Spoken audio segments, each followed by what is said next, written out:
আজকে সকাল থেকে প্রচুর কাজ নিয়ে বেরিয়েছি। প্রথমেই গেছিলাম টলিগঞ্জে। ওখানে আমার দুটো ব্রাঞ্চ ভিজিট ছিল। টিফিনটাও ওই দিনকে মেট্রোতে বসেই করলাম। ওইখানে কাজ সারার পর আমি গেছিলাম আমার পুরনো ব্রাঞ্চে, যেখানে আমি প্রায় 3 বছর ছিলাম। ব্রাঞ্চে কিছু কাজেই গেছিলাম, কিন্তু ওখান থেকে ফেরার সময় ওরা আমাকে এই দুটো গিফট দিয়েছে।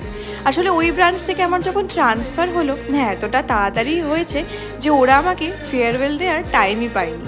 অনেক দিন ধরে ডেট ফিক্স করার পর এই দিনটা আমাদের ফাইনালাইজ হয়েছিল। আর পুরনো ব্রাঞ্চে এতদিন বাদে যাওয়ার পর বেশ ভালোই লাগছিল। আর দেখো আমাদের গাছে কত বড় বেগুন হয়েছে। এখন তো ছাদে যাওয়ারও সেরকম সময় হয় না, গাছ ভর্তি কত ফুল। এই ফুলটার নাম জারবেরা। আর এখানে লেবু গাছে ভর্তি ফুল হয়েছে, প্রচুর ফল হবে। বিকেলবেলা ওই দিন আমরা খেতে খেতে ডাঙ্কি দেখলাম। যদিও পুরোটা দেখা হয়নি, পরের বার আবার প্রথম থেকে দেখা হবে।